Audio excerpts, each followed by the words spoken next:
مصر كلها صحيت الصبح فجأة على فيديو يحزن حرفيا. فيديو الأب واقف في الشارع هو وابنه اللي عمره تقريبا 5 سنوات. الابن شايل سجادة صلاة وواقف مع أبوه اللي ماسك موبايله، وفجأة يظهر شخصين. الشخص الأولاني ماسك في إيده فرد خرطوش، والشخص التاني ماسك في إيده مطوة، علشان فجأة اللي ماسك الخرطوش ما يشغلهوش إن في عيل صغير واقف، ويبتدي يضرب اتجاه الأب وابنه، علشان فجأة الولد يقع في الأرض والأب بيحاول يدافع عن الابن بجسمه، فيقوم داخل اللي معاه المطوه ويضرب الاب ناحيه وشه. فجاه الناس تتلم ويجري الاتنين هربانين. الواقعه دي حصلت في قريه بسوس التابعه لمركز القناطر الخيريه محافظه القليوبيه، ومن ساعتها الناس بتسال ليه؟ ايه السبب اللي حصل وايه اللي وصل الخلافات لو في خلافات للمرحله دي؟ الواقعه دي حصلت يوم الخميس اللي فات، اللي هو اول يوم في رمضان، الساعه 9 الا تلت مساء بعد صلاه العشاء. احمد مرسي كان راجع من صلاه العشاء هو وابنه، لو لاحظت هتلاقي في ايد ابنه سجاده صلاه، وفجاه حصل الهجوم اللي كلنا شفناه. وبما ان الواقعه دلوقتي قيد التحقيقات، فانا هشرح لك الاقوال المتواتره والمشروح عن الواقعه دي على السوشيال ميديا وفي الصحافه المصريه، وطبعا القول الفصل لجهات التحقيق وبالتحديد النيابه العامه المصريه. بنت احد المتهمين قالت ان كان في مشاكل ما بين ابوها وبين عمتها بسبب بناتها، اللي المفروض احمد اللي ظهر في الفيديو اللي هو المجني عليه يعتبر زوج احد البنات دي، واللي بسبب الحوار ده حصلت مشكله كبيره زي ما هتسمع كده.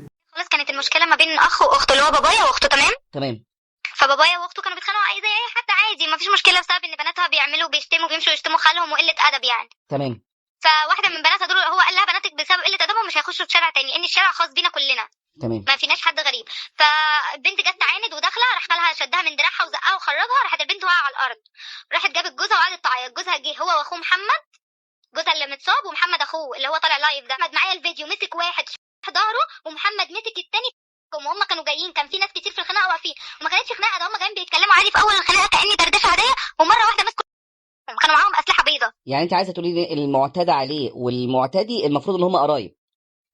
البنت بتقول ان مش اهلها اللي عملوا كده، وان اهلها كلهم كانوا في صلاه التراويح. فهو اصلا المشكله اصلا ان هم اللي خدوهم على اخوانا في الاول، وهم من الاول هم بقى مفكرين ان احنا اللي عملنا كده علشان خاطر، والله احنا معانا يعني احنا عمالين نقول لهم تعالوا خدوا الفيديوهات، احنا كنا في صلاه التراويح الشباب كلها تما وكنا بنفطر، على الرغم انها بعد شويه قالت انهم كلهم كانوا في البيت، وقالت ان اهل المجني عليهم اللي هو اهل احمد مفكرين ان احنا اللي عملنا كده، وده علشان الخلافات القديمه اللي حصلت ما بيننا وما بينهم. انا ما لحقتش اخد فيديو ان كلنا كنا في البيت عشان هم قطعوهم سابق، فاحنا بالتالي هنقطعهم. هم اصلا بسبب ان هم عملوا كده خافوا وسابوا البيت ومشيوا وباعوه واشتروا بيت تاني، فهم مفكرين بقى انتوا بقى اللي عملتوا فينا كده عشان احنا كنا مقطعينكم سابق. فهمتني؟ المهم البنت قالت ان الداخليه تمكنت من القبض على الناس دي كلها.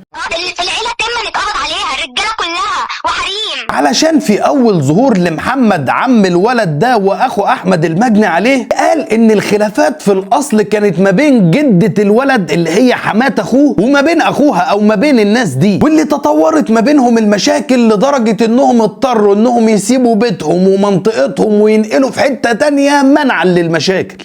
خلافاتهم كانت مع ست الطفل، خلافات قديمه مع ست الطفل، انه بقالها سنين جدد الموضوع ده. احنا اصلا ما كانش ده محل السكن بتاعنا، وهم هددونا بالقتل، ولو ما مشيتوش من هنا هنموتكم، فمشينا منعا للمشاكل وخوفا على نفسنا. يعني هنا نقلنا بعيد عنهم.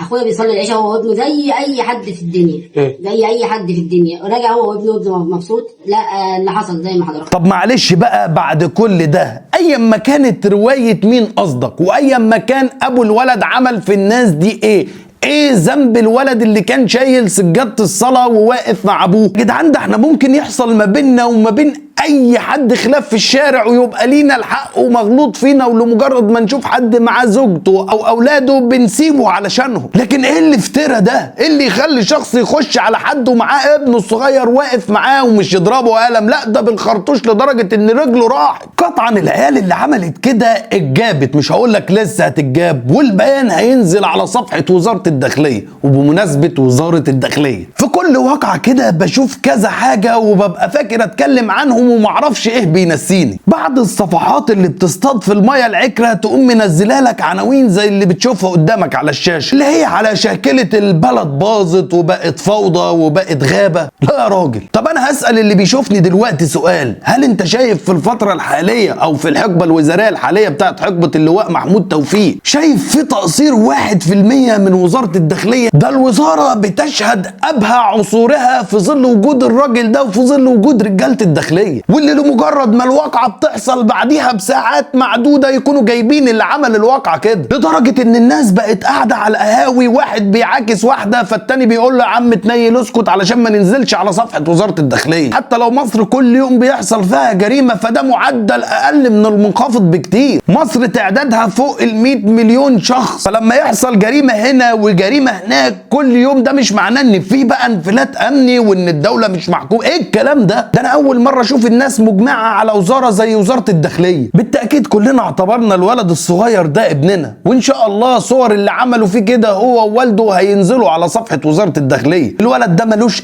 اي ذنب في اللي انتوا عملتوه معاه في مستقبله اللي ضاع ورجله اللي راحت. بس كده.